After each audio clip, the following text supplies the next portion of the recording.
Voilà, donc les enfants, vous savez que vous êtes ici pour rencontrer Simon Gronowski. Et j'espère que vous serez bien attentifs parce que c'est très intéressant tout ce qu'il va nous expliquer.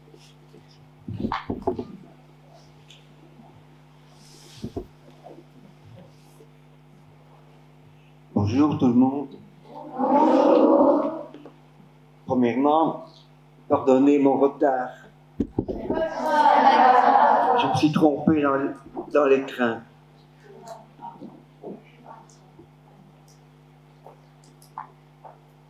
Je suis très fier d'avoir été invité ici. Pour moi, c'est un grand honneur de vous rencontrer, de rencontrer des enfants de l'école Olin, de Brunehaut. Un grand plaisir pour moi de rencontrer les enfants de mon pays,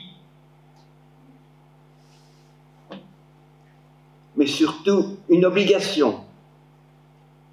Je dois vous expliquer les crimes qui ont été commis pendant la guerre, la Deuxième Guerre mondiale, par un grand criminel qui s'appelait Adolf Hitler, un Allemand nazi. Lui et ses collaborateurs, ils ont tué des millions de gens. Et vous devez savoir tout ça.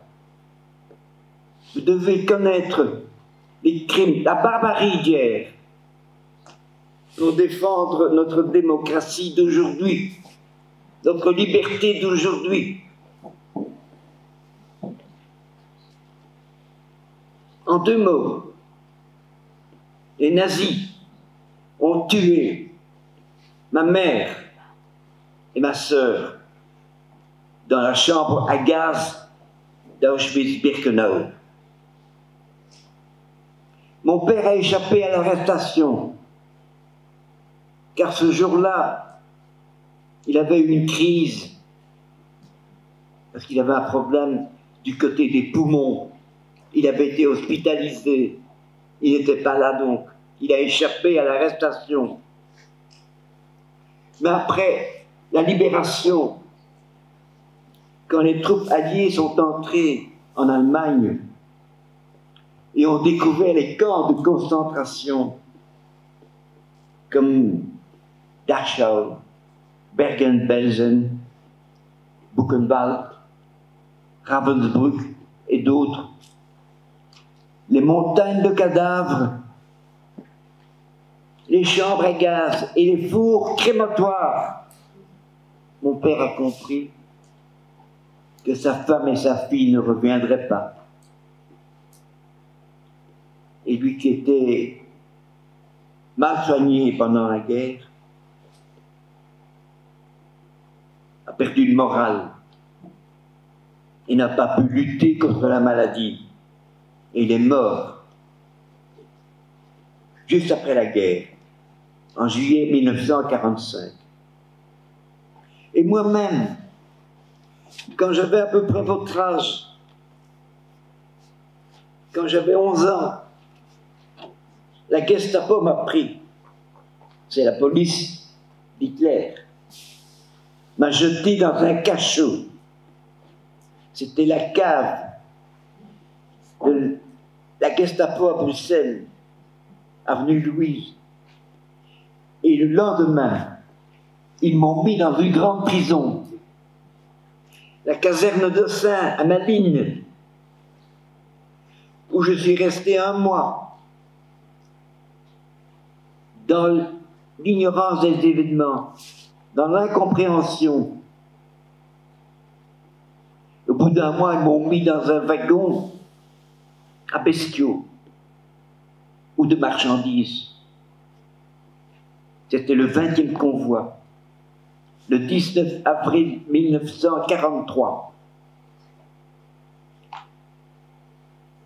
Je suis monté dans ce wagon avec ma mère et 50 autres personnes gémissantes autour de moi.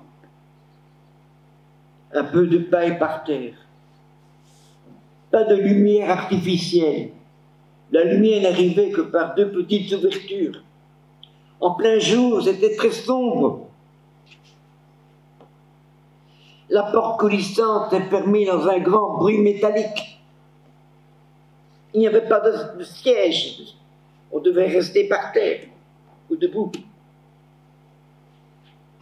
J'étais enfermé dans ce wagon et je ne comprenais rien à ce qui se passait. J'étais encore dans mon univers de louveteau. Moi, j'étais un petit louveteau des scouts de ma commune, Etterbeek. J'adorais les louveteaux. C'est là que j'ai eu tous mes amis, mes copains. C'est là que j'ai découvert la magnifique forêt de soigne qui entoure Bruxelles. Je ne comprenais rien. Et je ne savais pas que j'avais été condamné à mort et que ce train allait me conduire sur les lieux de mon exécution. Et par miracle, j'ai sauté du train et je me suis échappé, évadé. Et tout ça pourquoi? Parce que mes parents m'ont fait quelque chose de mal. Je vous jure, mes enfants, que mes parents étaient des braves gens qui n'ont jamais fait de mal à personne, qui pensaient qu'au bien-être de leurs enfants. Tout ça uniquement parce que mes parents étaient nés dans une certaine religion, la religion juive. Mais à l'époque, c'était un crime qui ne pouvait être puni que de mort. Un grand philosophe français a dit cette formule: mourir pour être né. Ma famille était une famille toute simple, comme vos familles. Toute simple, quelconque, ordinaire. Mon père est né dans un petit village, en Pologne. Et il aimait la Pologne. C'était sa patrie. Sa famille habitait ce village depuis des générations. À l'époque, au début du siècle, le siècle passé, la Pologne était coupée en 3 morceaux. Il y avait la partie qui appartenait à la Russie, l'autre à l'Allemagne, et la troisième à l'Empire austro-hongrois. Et mon père était dans la première partie. C'est pourquoi il a fait la guerre de 14-18 dans l'armée du tsar. Mais après cette première guerre mondiale, quand le traité de Versailles a proclamé l'unité de la Pologne et l'indépendance de la République polonaise, mon père a compris que la vie était difficile dans ce pays parce qu'il y avait du chômage, de la misère, beaucoup d'antisémitisme. Je fais un verre d'eau par exemple. L'antisémitisme, mes enfants, ça veut dire qu'il y a des gens qui n'aiment pas les juifs. Je peux comprendre qu'on puisse ne pas aimer telle ou telle personne déterminée, mais on ne peut pas généraliser et on ne peut pas tuer. Et ça se passait à l'époque en Pologne. Alors mon père s'est enfoui il a quitté sa patrie bien-aimée. Il a traversé l'Allemagne. Il est arrivé à Cologne et Aix-la-Chapelle. Et là, elle a décidé d'entrer en Belgique. Il est entré en Belgique, mon père, en fraude, en marchant toute la nuit dans une forêt. Ici.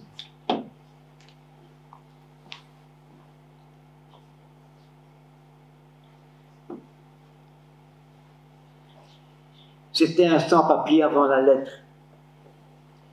C'est pourquoi moi, aujourd'hui, je suis solidaire des sans-papiers, des immigrés, des réfugiés.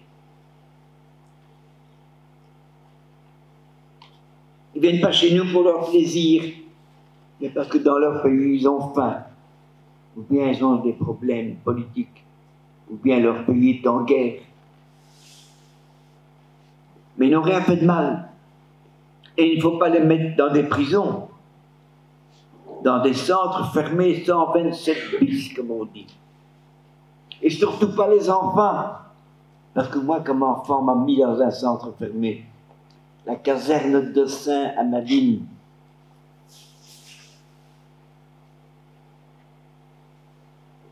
Parfois, ils risquent leur vie pour venir chez nous. C'est l'honneur de la Belgique de les accueillir avec humanité et dignité.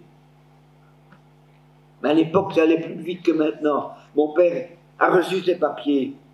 Il a été vite régularisé en Belgique. Seulement, à Bruxelles, il n'y avait plus de travail, c'était la crise. Il a été obligé d'aller travailler dans la mine de charbon en Wallonie, près de Binche, au charbonnage de Bray, B-R-A-Y. Et là, il a attrapé la maladie des mineurs. Vous savez, les mineurs respirent au fond de la mine la poussière de charbon qui abîme leurs poumons et qui provoque des maladies pulmonaires, notamment la silicose, que moi j'appelais comme enfant la bronchite chronique, parce que mon père toussait beaucoup. Alors il a quitté la mine. Il a commencé une affaire commerciale dans le cuir. Et ça marchait tellement bien qu'il s'est marié. Il a rencontré une jeune fille qui, elle, venait de Lituanie. Ils se sont mariés à Liège. Et ils ont eu 2 enfants. Ma sœur Ita, née à Liège en septembre 1924.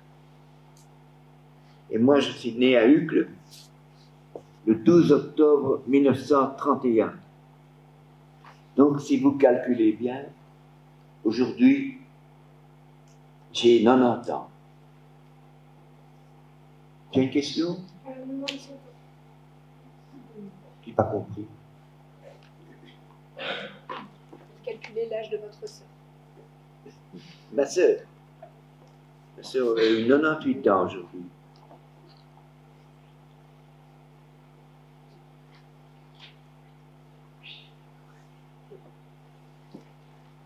Ce commerce de cuir marchait tellement bien que mes parents ont pu s'acheter leur propre maison à Bruxelles, avec au rez-de-chaussée un magasin que moi j'appelais le magasin de sacoche en cuir. Ma sœur était une brillante élève au lycée d'Ixelles, première en grec, en latin, en littérature. Et c'était une grande pianiste classique, mais qui en plus aimait le jazz. Et moi, j'étais à l'école primaire d'Etterbeek, ma commune.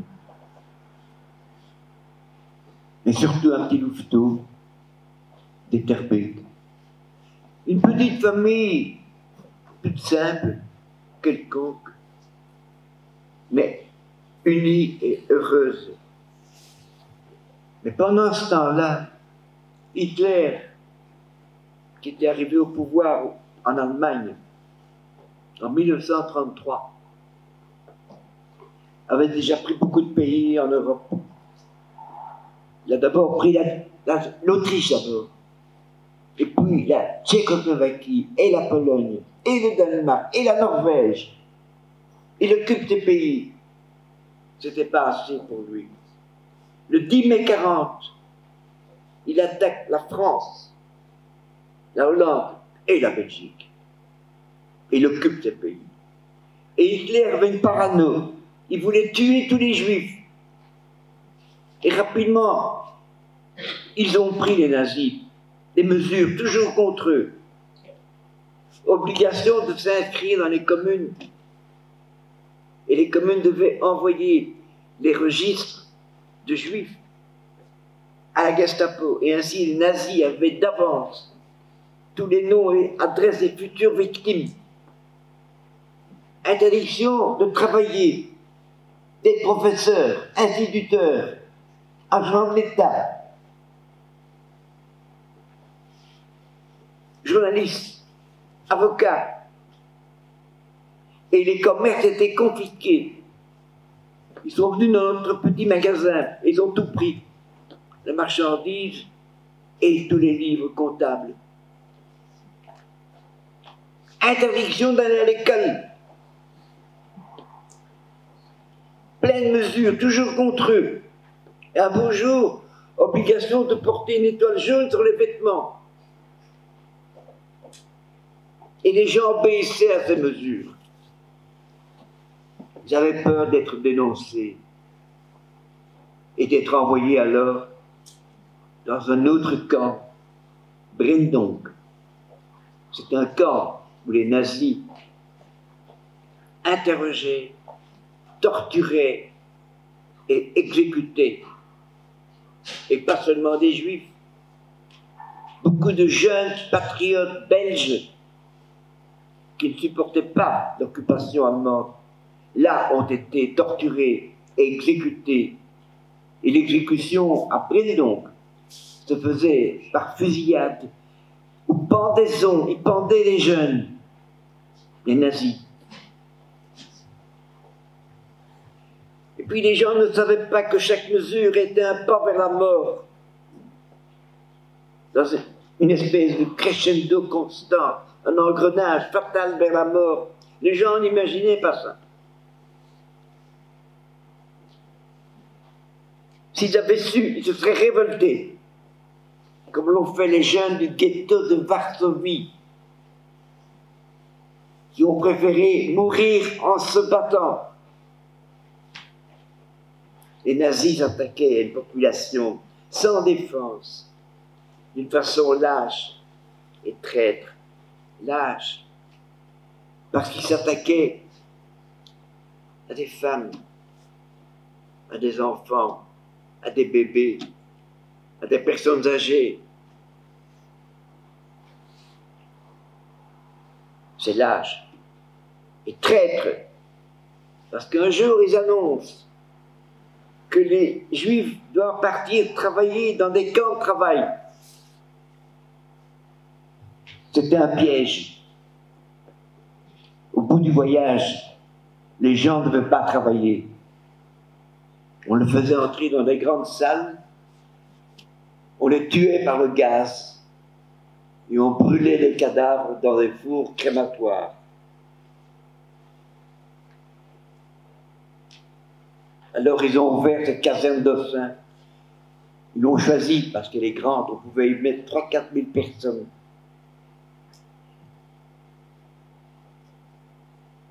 Et ils ont fait des rafles dans les rues.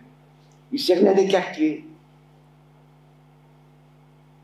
Ils arrêtaient les trams. Et tous ceux qui faisaient descendre les gens, tous ceux qui portaient une étoile, devaient monter dans un camion. Ou bien, comme ils avaient toutes les adresses, ils allaient en pleine nuit chercher les gens dans leur chambre. Ils les jetaient dans les camions. Et en route, pour les chambres à gaz, via Malines. Alors des amis scouts sont venus chez mon père. Ils ont dit, monsieur, c'est dangereux. Vous devez vous cacher. Parce que mon père n'était pas politisé. Les gens qui avaient une culture politique étaient plus conscients du danger mortel qui nous entourait. Les gens de gauche, par exemple, les socialistes, les communistes, les syndicalistes, là, se rendaient compte. Mais mon père, c'était un poète. Il écrivait en 6 langues, mon père. Il écoutait sa fille jouer au piano du Chopin.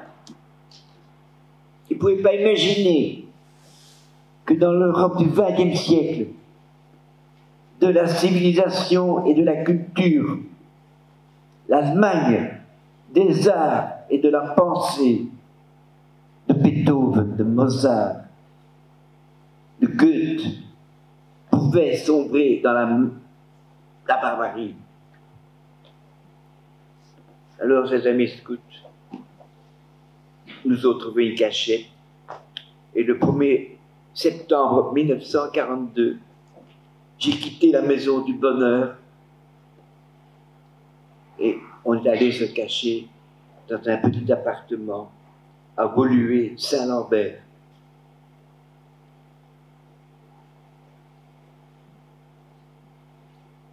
Six mois plus tard, c'est le 17 mars 1943, mon père, je vous l'ai dit, n'est pas là.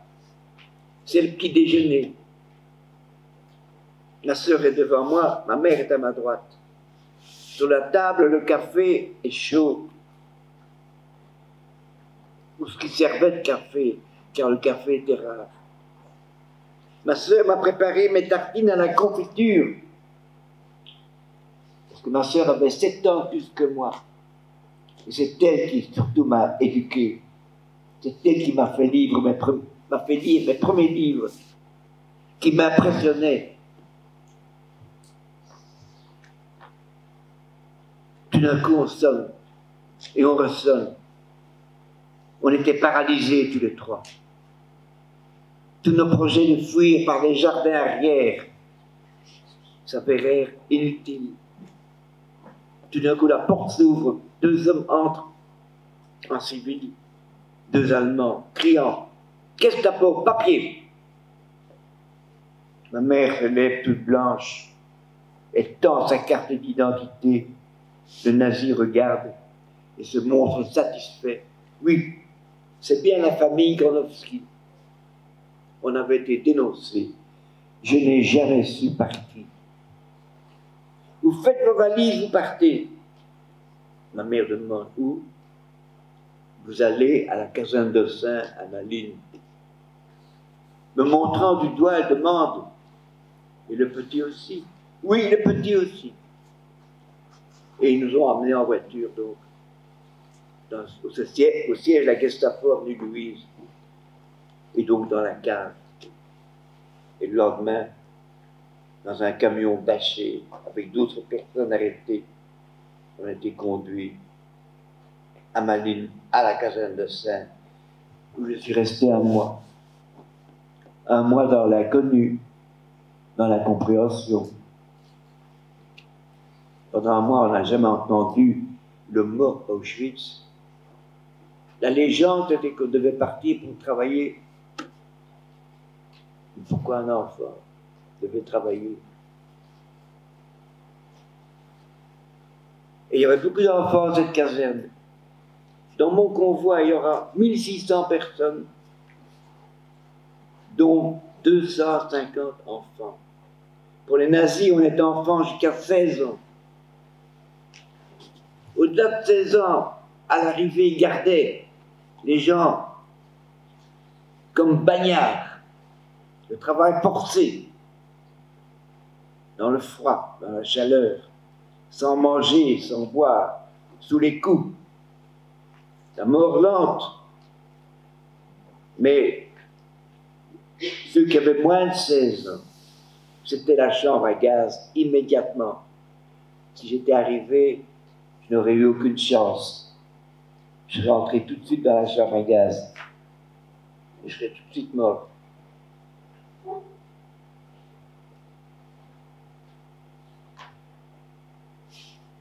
Il y avait beaucoup d'enfants. Parfois, je pouvais courir avec ces enfants dans la cour intérieure de la caserne. Où je pouvais parler, discuter, passer le temps. Pourquoi tant d'enfants? Car ce que le nazi voulait faire, c'est un génocide. Et un génocide, c'est tuer un peuple, tout un peuple. Et quand on veut faire ça, on l'a fait. Par exemple, pour les Arméniens, Au Rwanda, il y a eu un génocide il n'y a pas si longtemps. C'est pas tuer une personne ou deux, c'est tuer des milliers de personnes, des millions de personnes. Il faut d'abord tuer les enfants, car les enfants, c'est l'avenir d'un peuple. Comme vous êtes l'avenir du peuple belge ou du peuple wallon.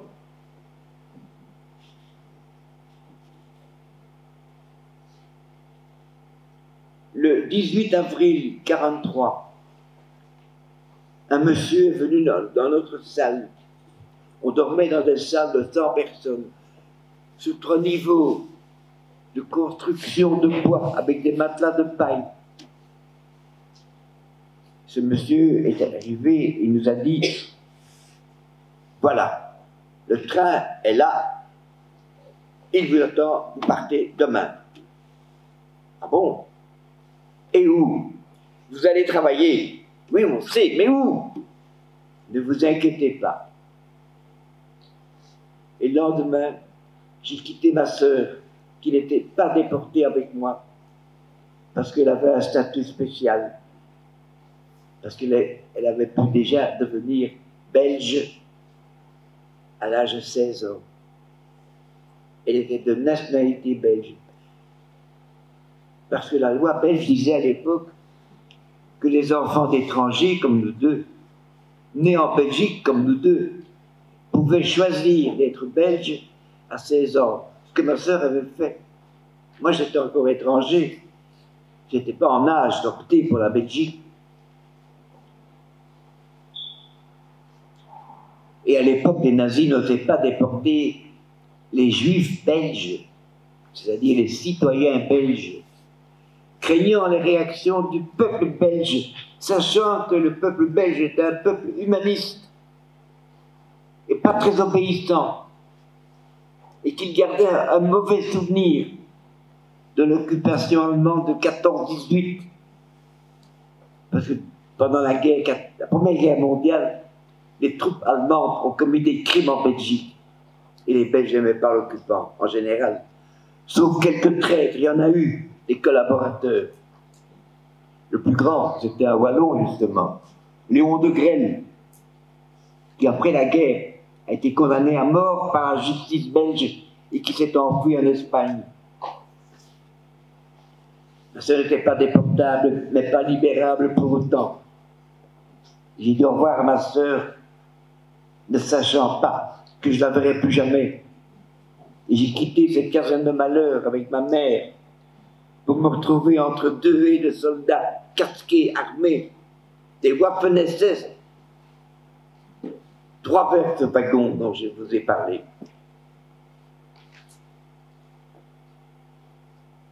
Le train n'a pas roulé de toute la journée. Il n'a pas bougé toute la journée. Il ne voulait pas faire rouler les trains à la déportation en plein jour, craignant que si le train s'arrête à une gare belge et que des ouvriers rentrant de leur travail ou des voyageurs sur le quai entendent un appel au secours de l'intérieur ou un bras qui sort par cette petite ouverture, cela aurait fait mauvaise impression. Les trains ne roulaient que la nuit, dans l'ignorance des populations. Et alors, à ce moment-là, quand le train commençait à rouler dans ce wagon, c'était le noir. Au départ, j'ai senti du fond de mon wagon que le train s'arrête. J'entends des gens qui courent le long du train. Je ne vois rien, je ne sais rien. Mais c'était l'escorte de Waffen-SS, justement, qui courait en tirant des coups de feu, en hurlant en allemand. J'ai su après la guerre ce qui s'est passé. Ça s'est passé à hauteur d'une petite ville, Bourg-Meerbeek, entre Malines et Louvain. Là, 3 jeunes garçons de la résistance ont arrêté le train en mettant sur les rails, une lampe tempête avec un papier rouge, signal d'arrêt pour le machiniste. Ils ont ouvert un wagon, pas le mien. Ils ont fait sortir, ils ont libéré 17 personnes. Ça, j'ai appris après la guerre. Parce qu'au moment même, je ne savais rien. J'étais dans le noir total, dans ce wagon. Puis le train est reparti. Et je suis tombé endormi dans les bras de ma mère, par terre, avec l'impression que des hommes de mon wagon, encouragés par le bruit de l'attaque, essayaient d'ouvrir la porte de l'intérieur. Et de fait, à un certain moment, ma mère me réveille. Le train roule, mais la porte est ouverte. Elle me prend par la main, me conduit vers la porte. J'attends mon tour parce que 2 ou 3 personnes sautent devant moi. Quand c'est mon tour, ma mère me fait asseoir sur le bord du wagon, les jambes pendantes dans le vide. Et puis il me fait descendre jusqu'à ce que mes pieds soient sur le marchepied. Là, je me redresse, je me tiens alors à la main gauche, de la main gauche, à une barre verticale métallique que je trouve, et à la main droite au plancher du wagon. Et ma main me tient par les vêtements et les épaules. Et les derniers mots que j'entends de ma mère, parce qu'au début, je n'ose pas sauter. Ce train va trop vite. Ce train va aller très vite. Et je n'ose pas sauter. Et le dernier mot que j'entends de ma mère, elle me dit, le train va trop vite. Et puis il ralentit le train. Elle me lâche et j'ai sauté. J'arrive sur le ballast, souplement. Je me fais pas mal. Je suis debout.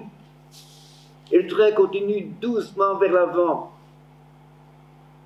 sifflant, crachant sa vapeur, car c'est un train avec du charbon, pas électrique. Et j'attends ma mère.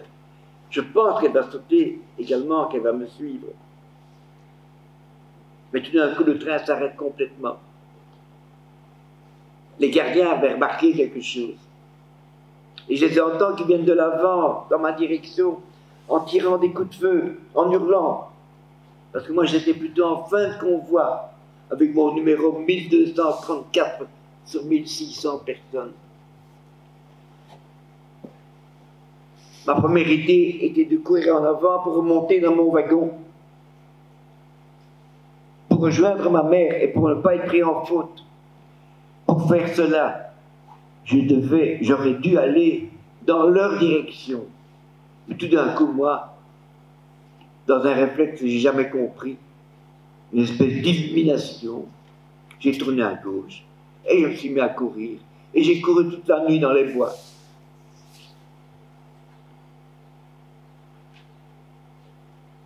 Je me disais, sauter c'était facile. Maintenant, qu'est-ce que je vais faire maintenant? Où suis-je? Suis-je déjà en Allemagne ou encore en Belgique? Mais j'étais un petit louveteau et j'avais appris à me débrouiller. Je savais que je pouvais dire à personne d'où je venais. On ne sait jamais, je pouvais tomber sur un ami des nazis. Et le matin, j'arrive dans un petit village. En fait, ça se passait dans le Limbourg, entre Saint-Tron et Tongres, à hauteur de ce village qui s'appelle Berlingen.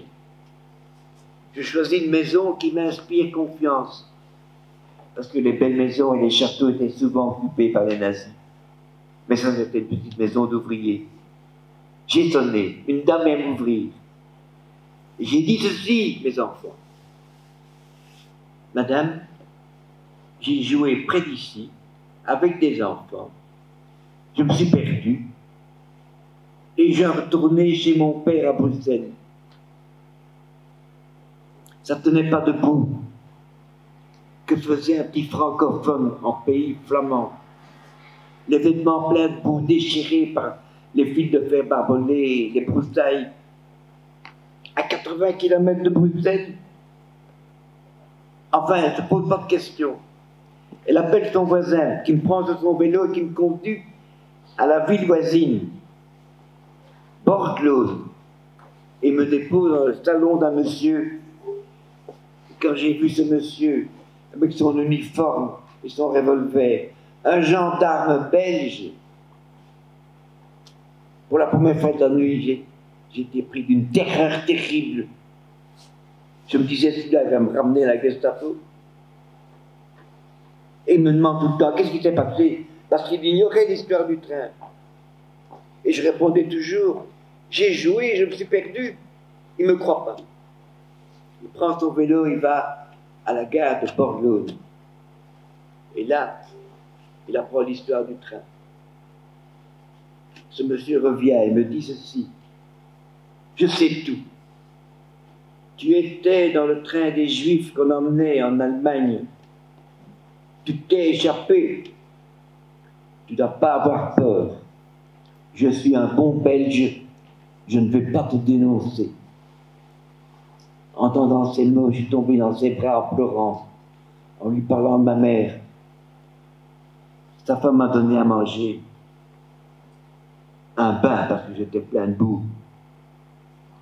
Et comme je devais rentrer à Bruxelles, mais pas à pied, avec un autre train, et que je devais être habillé correctement, pour ne pas me faire marquer, et que mes vêtements étaient dans un état.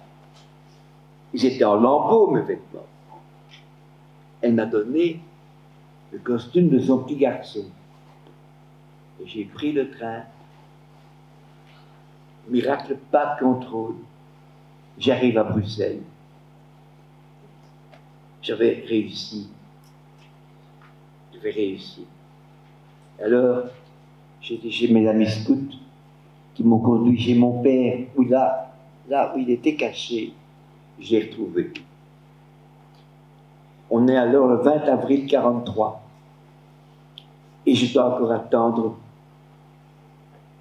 17 mois la libération de Bruxelles, le 3 septembre 1944. Pendant 17 mois, j'ai été recueilli et caché par des familles catholiques qui m'ont traité comme leur propre enfant, qui m'ont sauvé en prenant des risques. J'ai changé 2-3 fois de famille par sécurité. Quand j'arrivais quelque part, j'allais d'abord dans le grenier pour voir comment je pourrais fuir par les toits si la Gestapo venait me chercher. Chaque coup de sonnette m'effrayait. Chaque nuit, je rêvais que j'étais poursuivi. J'ai peut-être été 2 ou 3 fois maximum en rue pendant ces 17 mois. Je me sentais traqué, oui.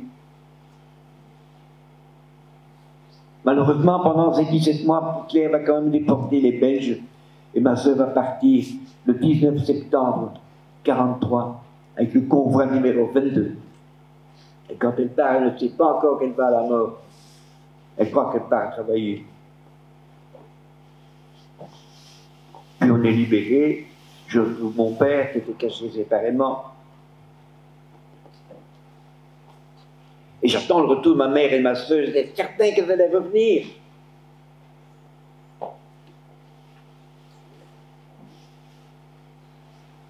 Elles ne sont pas revenues.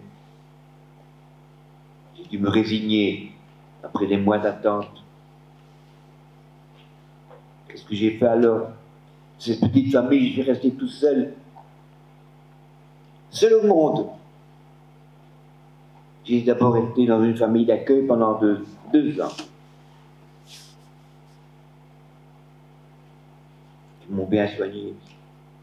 Mais quand même, à 16 ans, pour rester là. J'étais habité alors dans la maison de mes parents à Etterbeek, dont j'avais hérité.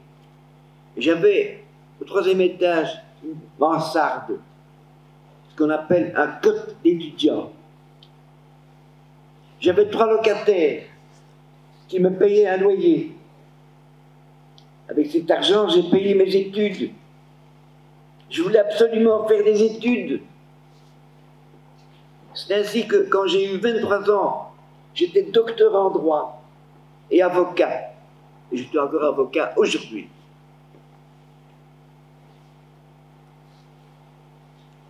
Et pendant 60 ans, mes enfants, j'ai presque jamais parlé de tout ça.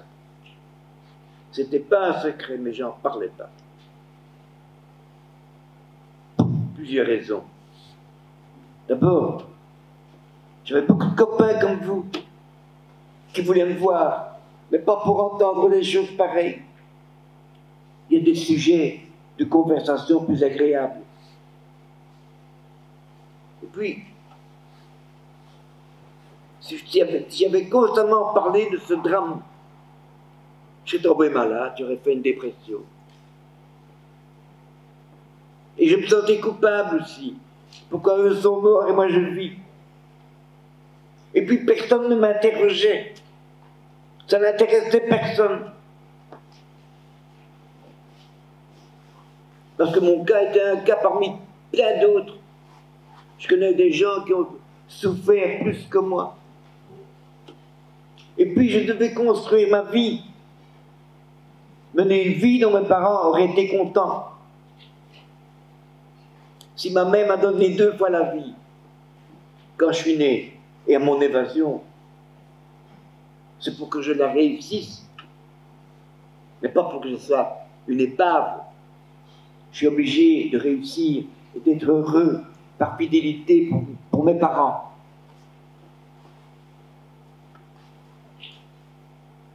Il faut vivre pour le présent et pour l'avenir, mais il ne faut jamais oublier le passé.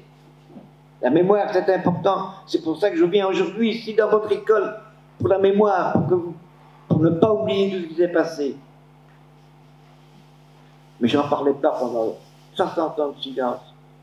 Et au bout de 60 ans, on est venu me dire que je devais parler, je devais témoigner, je devais écrire un livre. Alors j'ai obéi. Comme j'ai obéi à ma mère. Si j'ai sauté du train, c'est parce que j'ai obéi à ma mère. Si elle m'avait dit de rester avec elle, je serais resté avec elle, et je serais mort avec elle dans la chambre à gaz. Et si j'avais su qu'elle ne sauterait pas, je ne l'aurais pas quittée. Donc, on m'a demandé d'écrire, et j'ai écrit. C'était douloureux de remuer tout ça. D'ailleurs, il y a des pages de mon livre qu'aujourd'hui, j'ose pas lire. Moi-même. Ce livre ne m'a pas changé, je suis toujours le même. Mais ça a changé ma vie. Parce que depuis lors, je parcours le monde pour informer les jeunes. Les gens et les jeunes.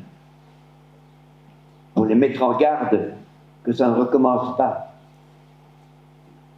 Et pour leur apporter un message positif.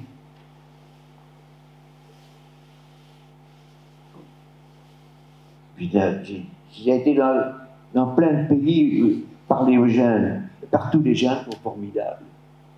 Comme vous êtes formidables. Moi je vous connais bien. Les jeunes sont formidables. J'étais en Angleterre, en France, en Allemagne, aux États-Unis et d'autres pays. Et puis j'ai fait des rencontres extraordinaires. J'ai rencontré d'abord le fils d'un nazi.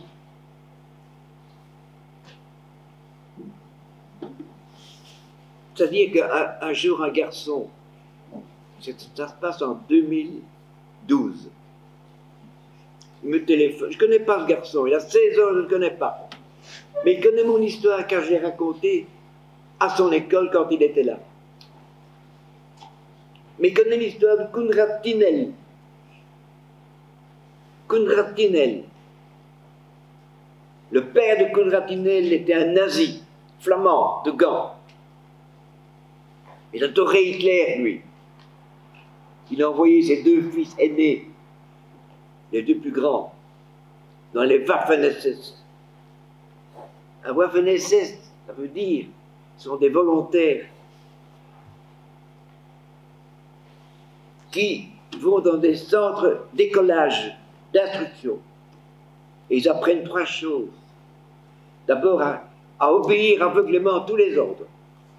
On disait à Waffen-SS, nazi, tue cet enfant, il le tue tout de suite. On lui apprend d'ailleurs à tuer. Et on lui apprend à haïr les juifs. Voilà les trois choses qu'il apprend. Et les deux frères aînés de Kundrat étaient dans les Waffen-SS. L'aîné était au front de l'Est. L'autre était trop jeune que pour y aller. Il n'avait que 17 ans. Et il est devenu gardien à la caserne d'Austin où j'étais détenu. Mais Kundrat n'avait que 6 ans quand la guerre a commencé. Il n'est pas responsable des idées de son père, ni des actes de son père. Son père est mort dans les années 60, sans avoir jamais renié ses crimes, sans avoir jamais changé ses idées, et en léguant sa culpabilité sur le dos de Kundrat, qui a supporté ce poids de cette faute, ce crime, sur le dos pendant 60 ans. Et lui, il a écrit un livre. Comme lui, c'est un grand artiste, dessinateur, sculpteur, peintre. Il a fait un livre où il a raconté son histoire d'enfant de nazi par ses dessins, des dessins superbes.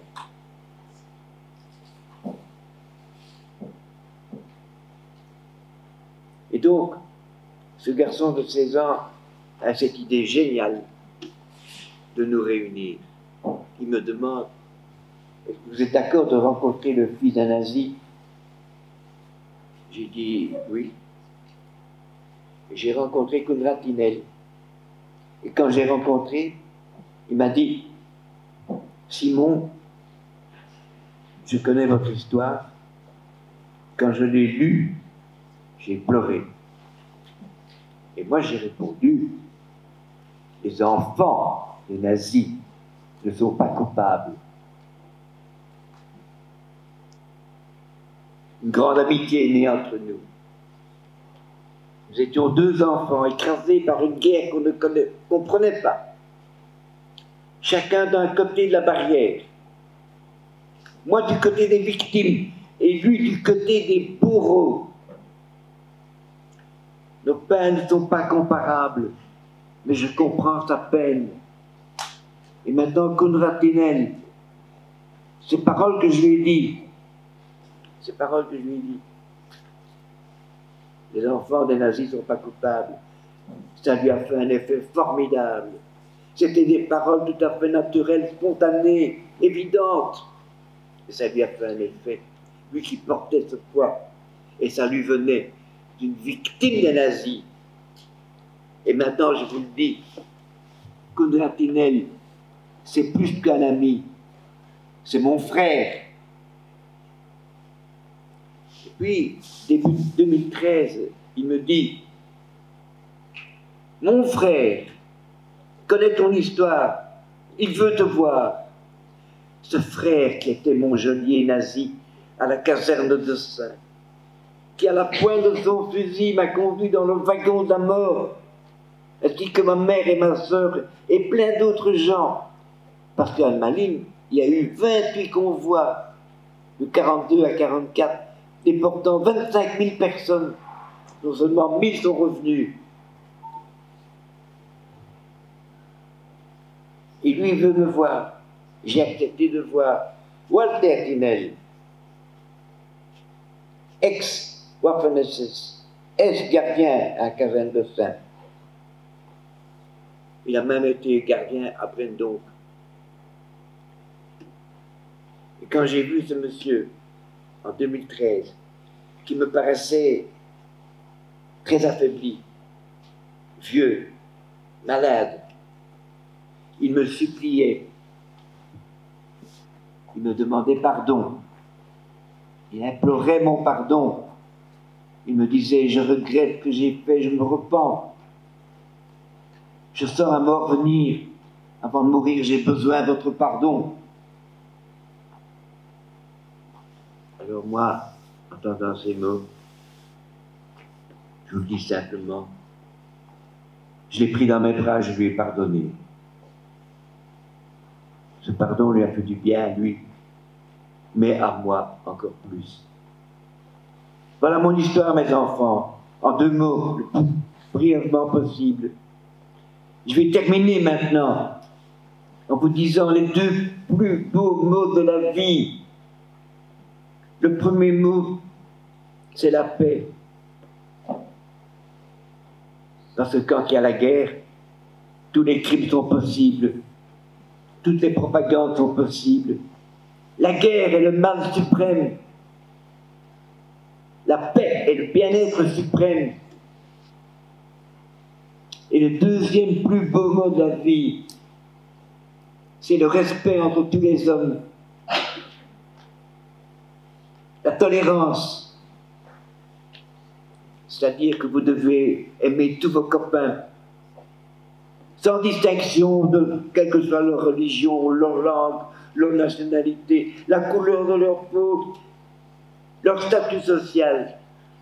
Vous devez les aimer tous. Et si parmi vous, il y a un enfant handicapé, il faut l'aimer encore plus. Enfin, pas plus. Il faut l'aimer autant que tout le monde. Pour ça, je vous dis, pour terminer, vive la paix et l'amitié entre les hommes.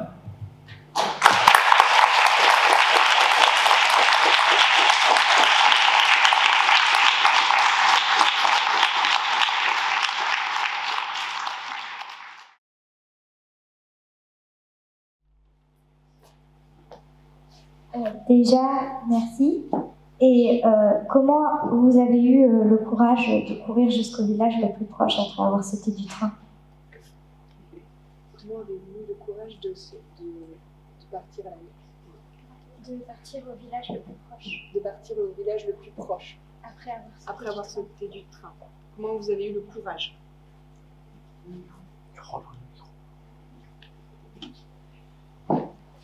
J'étais complètement inconscient. Je ne sais pas si c'était eu le courage. Je pensais au début, j'étais poursuivi dans la forêt. Je courais. J'étais assez décontracté. Je me disais, ils sont idiots ces nazis. Je ne savais pas que j'avais échappé à la mort, évidemment. Je ne sais pas si c'était du courage. Je ne sais pas. Je ne sais pas. En tout cas, je m'encourageais en chantant un petit morceau que ma sœur adorait, qui était très populaire pendant la guerre. Un morceau de jazz qui s'appelle In the Mood. Ça veut dire dans l'ambiance. S'il y avait un piano ici, je pourrais vous le jouer. Mais c'était un petit rythme comme ça. Et je courais comme ça. Mais je ne sais pas si c'était du courage. Une deuxième? Pourquoi votre sœur a-t-elle été tuée malgré qu'elle ait pris la nationalité belge? Votre sœur a été tuée alors qu'elle avait pris la nationalité belge. Tu veux entendre parler si bas? Tu veux parler au peuple? Mademoiselle demande pourquoi ma sœur a été déportée alors qu'elle était belge. Parce que les nazis ont décidé ainsi, un jour, de déporter des juifs belges également. C'est eux qui ont décidé ça.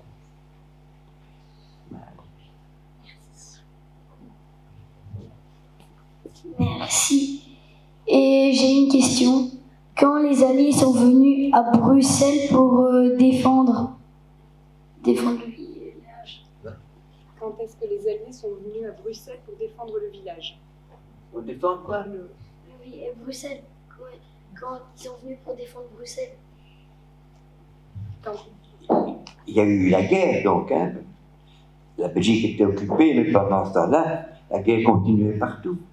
En Russie, par exemple, il y a eu la bataille de Stalingrad, où Hitler a été écrasé, et puis les Américains ont débarqué en Normandie, hein, et donc un débarquement. Il y a eu beaucoup de victimes aussi. Et puis ils ont libéré Bruxelles. Ils ont libéré Bruxelles. Dès qu'ils ont envahi la Normandie. Ils ont débarqué en Normandie, oui, en France, et puis ils ont libéré Paris. Puis ils sont arrivés à Bruxelles, ils ont libéré Bruxelles, puis ils ont continué, ils ont été jusqu'en Allemagne, et voilà, c'est comme ça qu'ils ont gagné la guerre. Tu comprends? Oui. Vas-y. Qu'est-ce que tu peux encore dire? Est-ce que la route dans la forêt, c'était une route ou c'était la terre Quand moi je courais, Oui. quand moi je courais, c'était dans des champs de blé ou je ne sais pas quoi, ou bien dans des buissons. Il n'y a pas de route. Mais à un moment donné, j'ai vu un château. Alors là, je dis, là, je ne veux pas. C'est souvent occupé par les nazis. J'ai tourné à gauche, j'ai couru, et 2 heures après, je me suis retrouvé dans le château. Si j'avais tourné en rond sans le savoir. Enfin, il s'est passé beaucoup de choses, mais j'ai couru toute la nuit. J'en ai plus. Merci. Donc il demande si j'ai été tatoué quelque part par les Allemands, c'est ça. Moi, quand j'étais à Malines, j'ai reçu un numéro de déportation. C'est-à-dire C, ça veut dire convoi, 20, le 20e, et mon numéro 1234. Mais ça, c'était pas tatoué. Mais les gens qui arrivaient à destination et qui étaient retenus comme forçats, ceux qui n'étaient donc pas immédiatement gazés, ceux-là recevaient un numéro. Et ce numéro, on le tatouait sur le bras. J'ai plus de questions. Quoi? J'ai plus de questions. Il n'a plus d'autres questions. Ah, t'as pas d'autres questions? Il y en avait une. Tu n'en avais qu'une seule question. Mais elle est très bonne, ta question, mon enfant. Merci beaucoup, monsieur. Et quel âge avez-vous quand vos parents sont morts? Quel âge aviez-vous quand vos parents sont morts? Quand ma mère est décédée, est morte, donc le 20 avril 1943, j'avais 11 ans et demi. Ma sœur a été déportée en septembre, mais je n'ai eu 12 ans qu'en octobre. Le 12. Mon père est mort en juillet 45, j'avais 13 ans et demi. Et j'étais très malheureux, j'ai beaucoup pleuré. J'ai beaucoup pleuré quand j'avais 15 ans, 17 ans, 20 ans, 25 ans. Et encore maintenant, je pense tous les jours à mes parents et à ma sœur. Mais j'ai jamais eu de haine, tu comprends ça? Parce que la haine, c'est une maladie que je n'ai jamais eue et que je n'ai pas. Mais j'ai été très malheureux. Mais maintenant, je suis très heureux. Surtout que je suis dans votre école. C'est un bonheur pour moi d'être avec vous aujourd'hui. Merci beaucoup, je n'avais plus d'autres questions. Okay. Merci. Merci pour cette histoire. Et comment savez-vous que votre mère et votre sœur ont été gazées? Comment avez-vous su que votre mère et votre sœur ont été gazées? Vous savez, tu dois savoir que on voit des films, on voit un jeune officier, très élégant, américain, qui va sonner porte. Une dame vient et dit: je suis envoyé par le président des États-Unis parce que votre fils est mort au champ d'honneur et voici la décoration qu'il reçoit. Jamais personne n'est venu me dire que mes parents, ma soeur, étaient mortes. Jamais personne. J'ai dû faire reconnaître leur décès par un jugement. Parce que quand quelqu'un meurt, il faut le déclarer à la commune. Quand quelqu'un naît, il faut le dire à la commune. Quand quelqu'un se marie, il faut le dire à la commune. Et quand il s'agit d'un décès, il faut déposer à la commune un certificat médical attestant le décès. Moi, j'ai jamais eu de certificat médical parce que ma mère et ma sœur n'ont pas de tombe. Elles ont été incinérées dans le four crématoire. Aucune trace de ma mère. Mais vous savez, le vrai cimetière des morts est dans le cœur des vivants. Mes parents, ma sœur sont dans mon cœur et j'en parle. Ils ne sont donc pas tout à fait morts. Alors la question c'était? Tu avais une autre question? Ah, il a une deuxième Non, question. la première question, c'est quoi? Comment savez-vous que votre mère et votre sœur ont été des amis? Ah, alors, à ce moment-là, on a appris, tous les livres d'histoire l'ont expliqué, plein de photos, etc., que les gens étaient mis à mort dans des chambres à gaz à Auschwitz. Donc, ma mère et ma soeur n'ont pu mourir que là. C'est comme ça que je sais ça. Parce que tout le monde sait ces crimes qui ont été commis. T'as une deuxième question, mon enfant? J'écoute. Quand l'avez-vous appris? Quand l'avez-vous appris? Appris quoi? La mort de ma mère et ma sœur. Je n'ai jamais appris, on n'est jamais venu me l'annoncer. J'ai attendu des mois, et j'étais d'ailleurs certain qu'elle reviendrait. Si vous voulez, je vous le dirai pourquoi j'étais tellement certain. Mais, je te dis, c'est fin 1946, donc 2 ans après la libération, et 1 an et demi après la fin de la guerre. Parce qu'il y a des gens qui revenaient encore. Il y avait des rescapés qui revenaient. J'attendais toujours ma mère, ma soeur. Et j'ai compris, fin 1946, qu'elle ne reviendrait pas. On ne me l'a pas annoncé. Mais je savais que c'était plus possible. Je me suis résigné.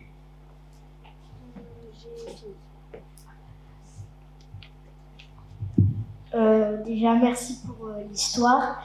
Et est-ce que vous avez été blessé quand vous avez sauté du train? Est-ce que vous avez été blessé en sautant du train? Tu demandes si j'étais blessé quand j'ai sauté du train? Non. Je ne me suis pas fait mal. Je ne suis pas tombé, j'ai resté debout. J'étais très souple. Non.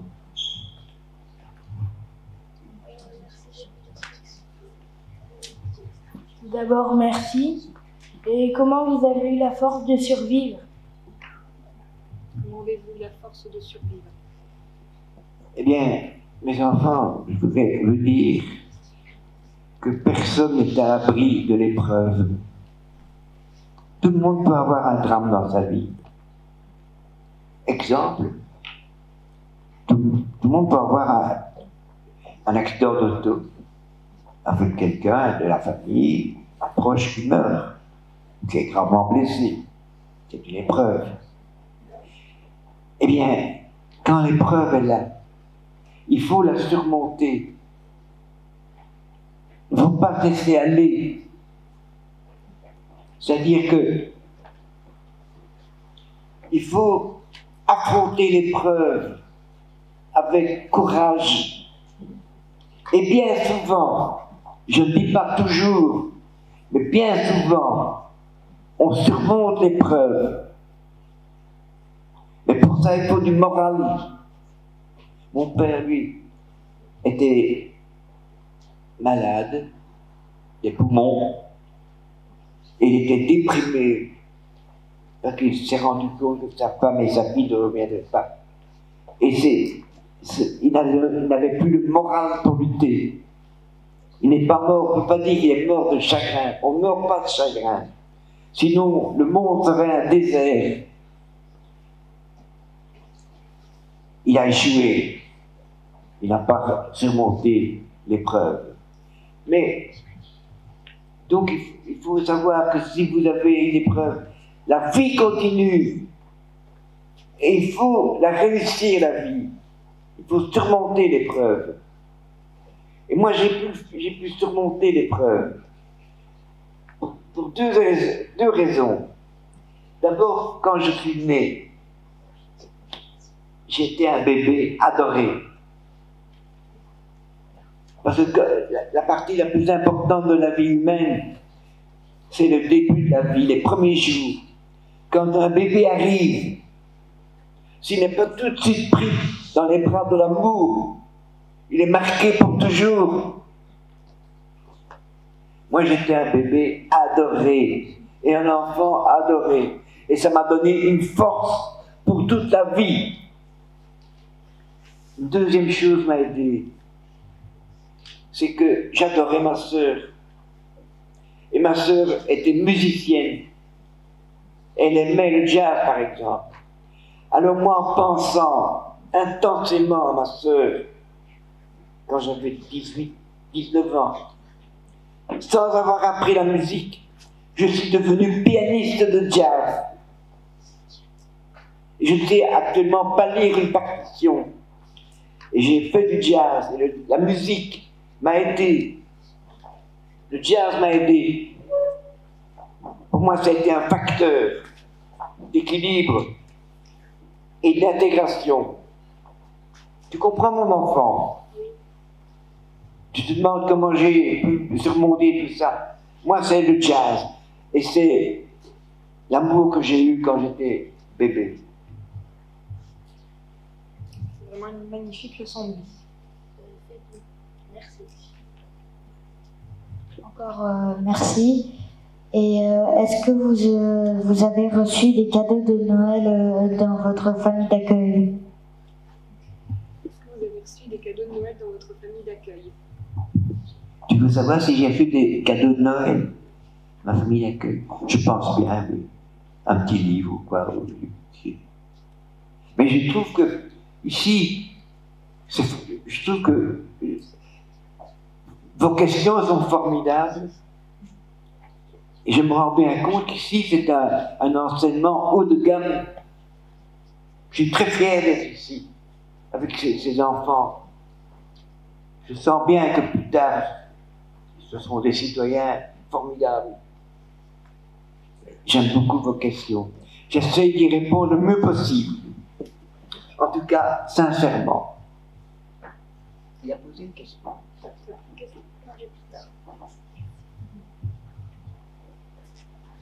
Excusez-moi, je me suis rappelé de cette question après.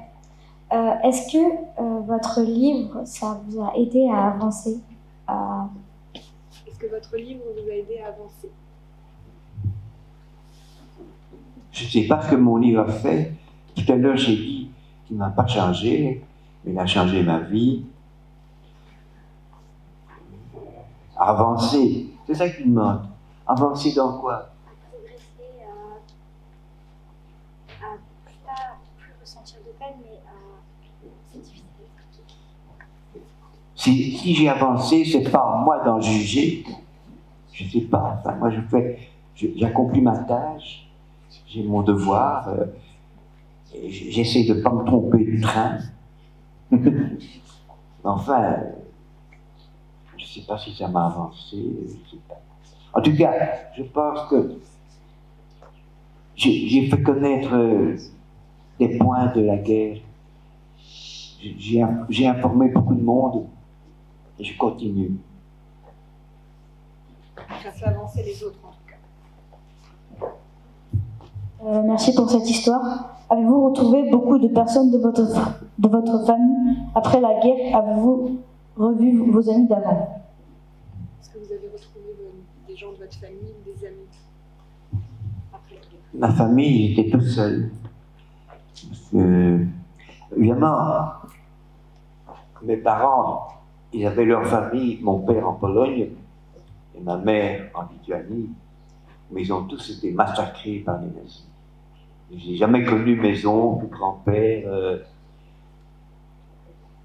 J'ai un cousin qui a réussi à s'échapper en Lituanie, mais finalement je ne l'ai jamais vu. Et j'ai retrouvé des amis aussi. Mais je me suis fait des nouveaux amis. Pas toujours penser au passé.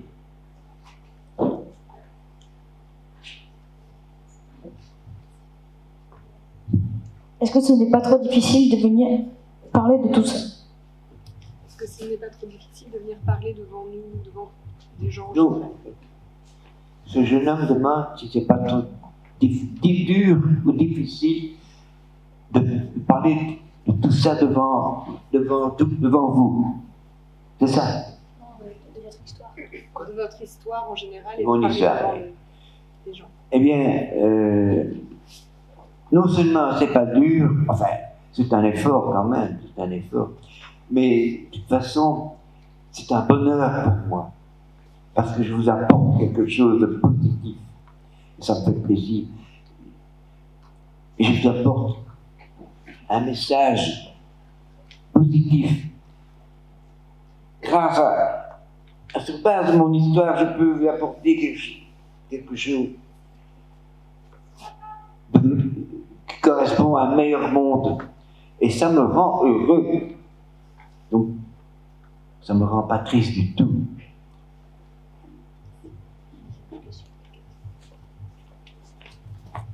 Merci pour tout.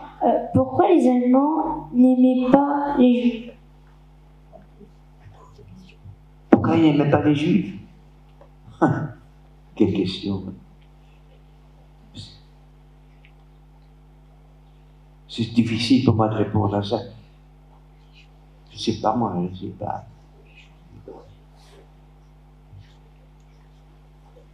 Je crois qu'il faudrait poser cette question à quelqu'un de plus compétent que moi. Moi, je ne peux raconter que mon histoire. Maintenant, voir la cause de l'antisémitisme, c'est un peu trop...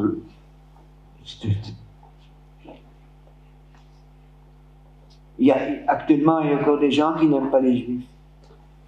Ça existe encore l'antisémitisme. Mais savoir pourquoi, c'est trop long à expliquer, mon enfant. Attends, peut-être, j'attends d'abord les deux autres questions. Vas-y, toi, reste là. Hein. Merci. Et comment vous avez fait pour ramener votre père à l'hôpital sans que les Allemands sachent? Comment votre père a pu aller à l'hôpital sans que les Allemands le sachent et sans être pris? Donc, on a été cachés à Woluwe-Saint-Lambert, dans ce petit appartement. Et en février, mon père, étant malade, a dû être hospitalisé. Et moi, j'étais petit, hein, j'avais 10-11 ans. Mon père est malade, il va à l'hôpital, je ne sais pas comment il va, en taxi ou en tram, je ne sais pas. Tu comprends? Je ne comprends pas la question. Mais il se demande pourquoi votre père n'a pas été pris à l'hôpital ou par les nazis, puisqu'il était à l'extérieur et pas caché. Quand ils sont venus nous arrêter, les nazis, qui avaient demandé à ma mère sa carte d'identité, il a demandé « Et votre mari, il est où ?» Elle a répondu « Il est mort. » C'est pas vrai, il n'était pas mort. Mais dans les documents d'arrestation, il est marqué « veuve ». C'est elle a déclaré ça. Et l'autre n'a pas insisté. Donc elle a sauvé mon père. Tu comprends?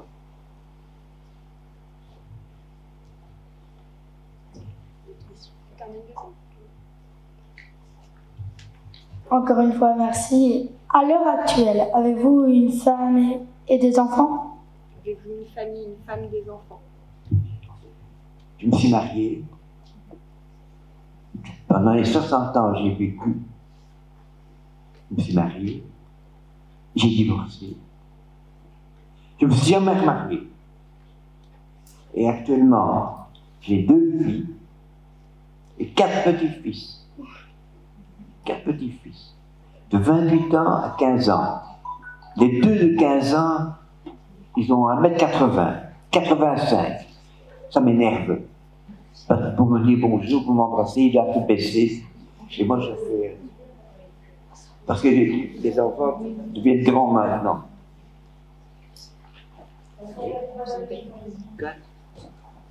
Il y a quelqu'un qui parle.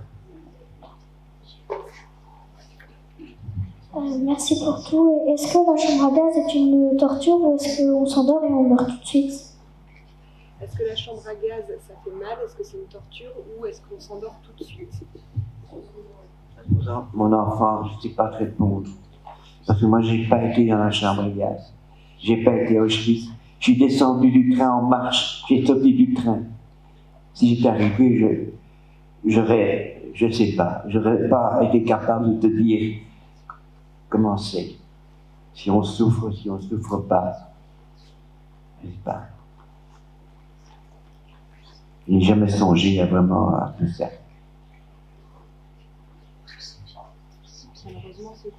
sont rentrés mais ne sont plus là pour les cours.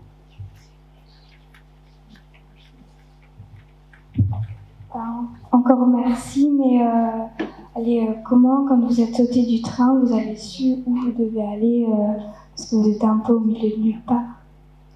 Comment vous avez su où vous deviez aller en sautant du train? Puisque vous étiez au milieu de nulle part, comment vous avez su que vous deviez partir Donc, mademoiselle demande comment j'ai su, au moment, quand j'ai sorti du train, que je courais. Comment j'ai su quoi? Où aller? Je ne savais pas où. Je ne savais pas, j'étais au hasard. Je saute dans un train, je ne sais pas où je suis. Je ne sais pas, évidemment. Je sais que je voulais rentrer à Bruxelles, ça oui. Mais là, sur le moment même, je ne pouvais pas savoir où aller. Une sorte de réflexe de survie.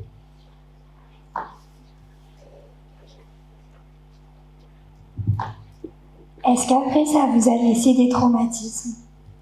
Est-ce que vous avez eu des traumatismes après? Est-ce que vous avez gardé des... Mademoiselle demande si j'ai eu des traumatismes. À la suite de ça, quel genre de traumatisme, mademoiselle? Psychologique. Psychologique. J'ai jamais consulté un psy. Je me sens pas malade du tout. Je me sens sans aucun traumatisme. Je me sens tout à fait normal. Tout à fait normal, je crois. Mais je peux me tromper. Parce qu'il paraît que, même si on ne le sait pas, il n'existe pas une personne tout à fait normale, à part moi. Donc, je sens très équilibré. Je sens équilibré. Alors, la question de ce garçon. Tu as une question? Bien. Oui. Vas-y. Est-ce que vous êtes fait tirer dessus quand vous êtes sauté? Quand vous avez entendu des cris? Est-ce qu'on vous a tiré dessus quand vous avez tiré, quand vous êtes descendu du train? Est-ce qu'on vous a tiré dessus? Oui. C'est-à-dire pas. Je sentais qu'il tirait des coups de feu en courant dans ma direction. Il ne me visait pas spécialement parce que j'étais trop loin. Mais j'ai senti qu'il y avait des coups de feu. Alors, moi, j'ai couru. Hein. J'ai battu le record du monde ce jour-là. Alors, ce garçon m'a posé une question tantôt. Pourquoi Hitler détestait tellement les Juifs? C'est difficile. Écoute, il y a d'abord une raison religieuse dans le catholicisme qui accusait les Juifs d'avoir tué Jésus, qui lui-même est juif. Jésus était juif. Et ils accusaient d'avoir tué Jésus. De toute façon, ça s'est passé il y a 2000 ans. Je ne sais pas si c'est vrai, mais en tout cas, moi, je ne suis pas responsable de ça. Je ne suis pas responsable de ça. Tu es d'accord? J'en peux rien, moi, qu'on a tué Jésus. Si on l'a tué, je ne sais pas. Mais expliquer les origines de l'antisémitisme, c'est un vaste débat. Je veux bien y participer, mais ici, je n'ai pas le temps. N'est-ce pas? Alors, mais je ne peux pas dire plus pour cette question-là. Lis des livres, lis des articles, essaye de t'informer. Je ne suis pas là pour vous influencer, mes enfants.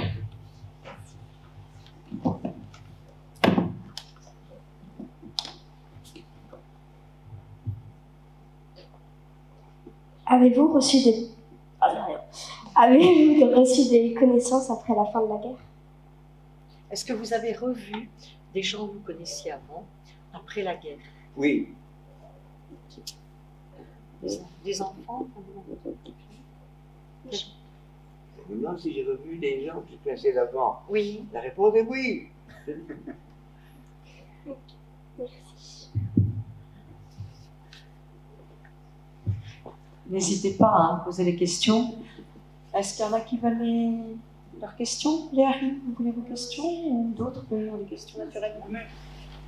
Y a-t-il eu un autre survivant parmi les personnes qui ont sauté du train avec Est-ce qu'il y a eu d'autres survivants parmi les personnes qui ont sauté du train avec vous?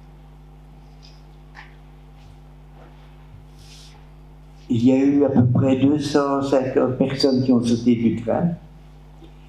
Il y a eu 26 personnes qui ont été tuées sur place. Il y en a une centaine qui ont été repris. Finalement, je pense qu'il doit y avoir une centaine de rescapés qui ont sauté et qui ont survécu à la guerre. J'en ai connu certains. Je crois qu'à part moi, il n'y a plus qu'une seule personne en vie. Mais moi, c'est parce que j'étais très jeune à l'époque. J'avais 11 ans. Ceux qui avaient 30 ans, ils sont morts depuis longtemps. C'est la loi de la nature. Tout le monde doit mourir un jour. Je ne sais pas si j'ai bien répondu. Ça va.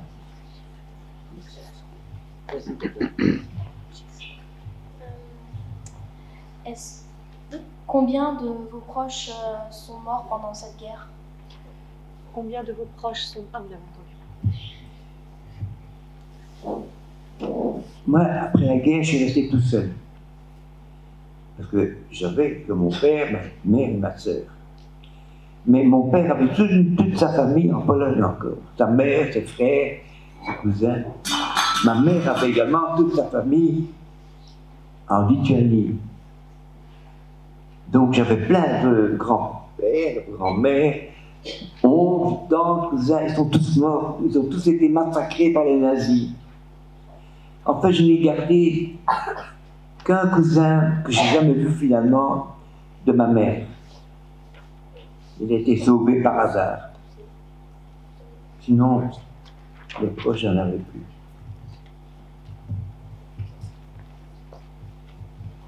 Receviez-vous à boire ou à manger dans le train? Est-ce que vous receviez à boire et à manger dans le train? La mademoiselle demande si je recevais à boire et à manger dans le train. Non. On avait quelques provisions. Parce qu'à Malines, on recevait des colis de nos amis. Pour manger, on recevait des colis. C'est-à-dire que même les copines de classe de ma sœur, du lycée d'Ixelles, se privaient, parce qu'à l'époque, toute la Belgique avait faim. Il y avait des problèmes de nourriture pour toute la Belgique. Et elles se privaient pour envoyer des provisions pour leurs amis provisoirement détenus.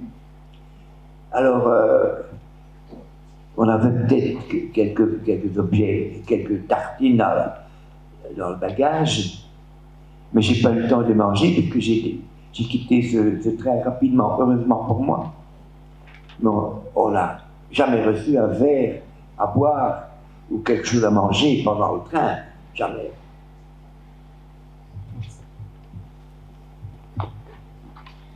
Avez-vous peur que la guerre reprenne à cause de la guerre en Ukraine?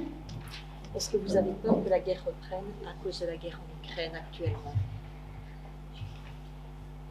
Tu me demandes donc si j'ai craint que la guerre revienne alors qu'elle a lieu en Ukraine. Mais je ne peux pas la craindre puisqu'elle existe déjà, cette guerre. Actuellement en Ukraine, il y a une guerre quand même.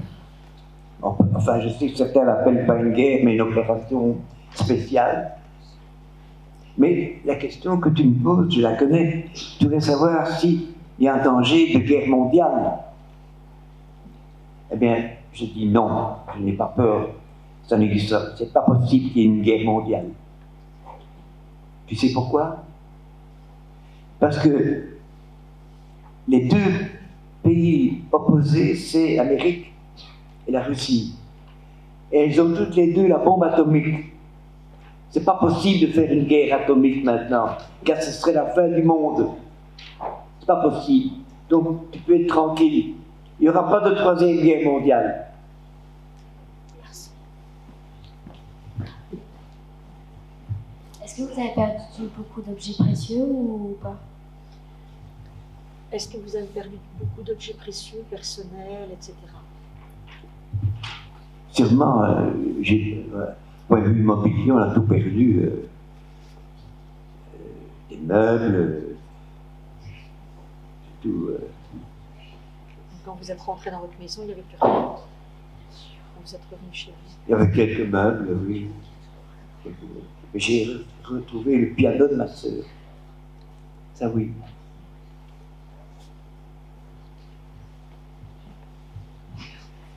Avez-vous rencontré Hitler? Est-ce que vous avez rencontré Hitler? Tu me demandes si j'ai rencontré Hitler. Tu penses que j'aurais pu le rencontrer?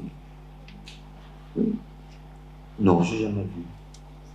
Jamais vu Hitler.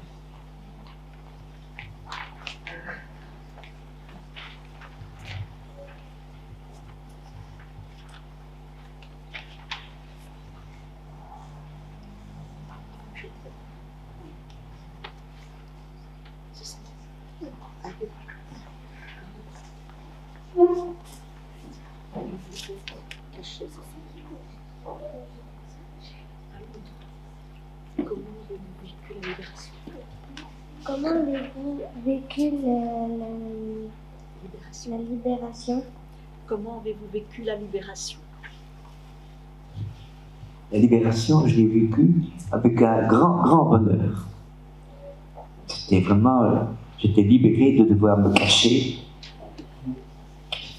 Dans les rues, tout le monde s'embrassait, c'était la liesse générale. Mon père écrit dans son livre journal. Les Anglais et les Américains sont arrivés. Tout le monde est heureux, tout le monde s'embrasse dans les rues. Mais moi, je ne suis pas encore libre. Ma femme et ma fille sont encore dans un camp. Je ne me sentais pas encore libéré parce que sa famille n'était pas présente. Il n'était plus dans un camp. Il était déjà mort depuis longtemps. Quand et comment êtes-vous rentré chez vous? Elle demande quand et comment êtes-vous rentré chez vous, mais je pense que vous l'avez expliqué. D'abord, quand j'ai fait évader et que j'ai trouvé mes amis scouts, j'ai d'abord été dans la famille d'Elsa, puis j'étais caché, pas chez moi, mais ailleurs. Mais après la libération, il y a eu l'hiver. Et par conséquent, pendant l'hiver 44-45, je suis resté dans la famille d'accueil où j'étais caché. Cassait l'hiver et ma maison n'était pas encore prête à me recevoir. Je suis rentré chez moi au printemps 45. C'est ça la question.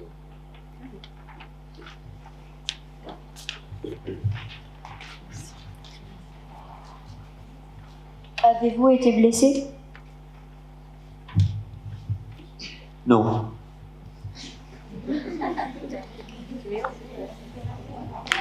Sortiez-vous parfois de votre cachette? Est-ce que vous sortiez parfois de votre cachette quand vous cachiez Très rare. La mademoiselle demande si parfois je sortais de ma cachette. Et je réponds très rarement. Je restais enfermé par sécurité.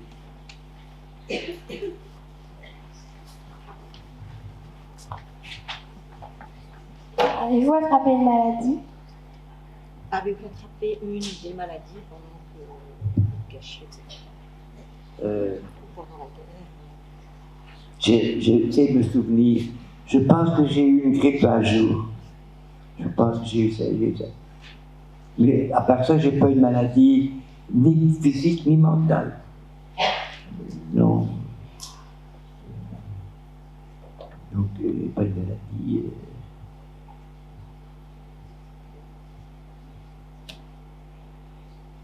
Non.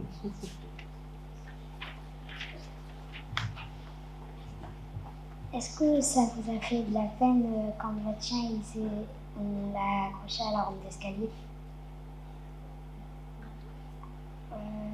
Votre chien a été accroché à la rampe d'escalier.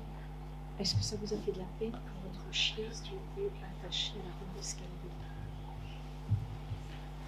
Et quand on était arrêtés, on était tellement inconscients qu'on est allé se cacher à Woluwe-Saint-Lambert avec mon chien.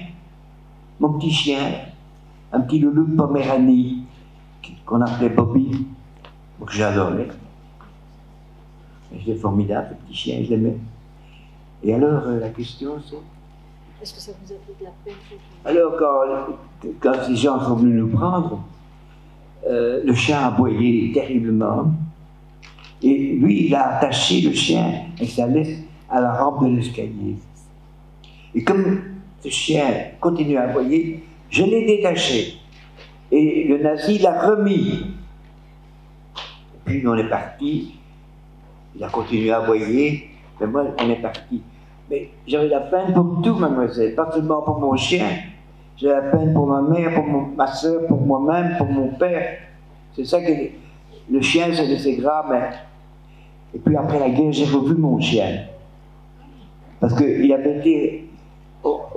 les gens de la maison où on était ont pris mon chien et l'ont gardé.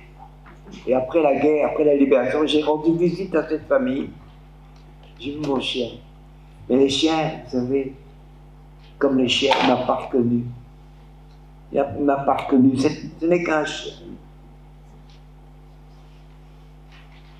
Moi, j'aime bien les chiens. Je ne veux pas qu'on leur fasse du mal, je ne supporte pas ça. Ni les chiens non plus. Je ne supporte pas ça. Mais mon chien ne m'a pas reconnu. Et c'était pas ça le plus grave. Qu'est-ce qui a été le plus dur après la guerre? Qu'est-ce qui a été le plus dur pour vous après la guerre? Ma plus grande douleur, c'est la perte de mes parents et de ma sœur. C'est ça qui a été le plus dur.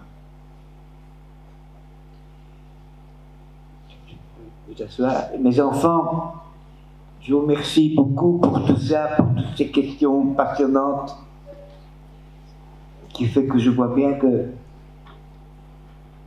vous avez un enseignement de qualité, parce que je sens que vous m'avez bien compris.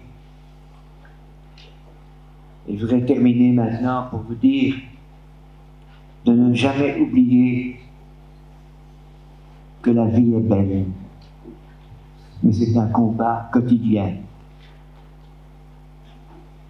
Aujourd'hui, je ne vous ai pas apporté un message négatif ou un message de chagrin, mais je vous ai apporté un message d'espoir et de bonheur.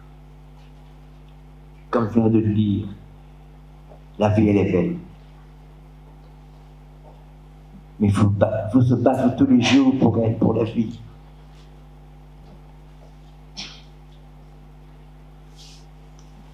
Je demande de garder notre pays comme il est, notre patrie. Parce que la Belgique, c'est notre patrie, comme elle est, libre, en paix,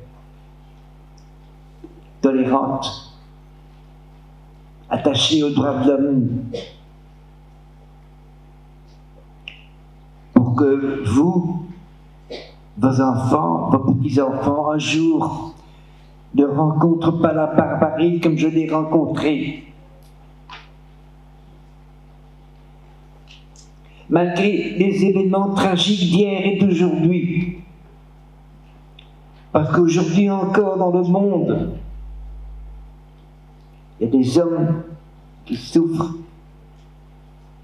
il y a des peuples qui souffrent. Je garde ma foi dans l'avenir, car je crois en la bonté humaine. Et votre autorisation, monsieur le directeur, et madame Huet qui m'a invité, et vous, votre présence et vos questions fortifient ma foi. Vive la paix et l'amitié entre les hommes.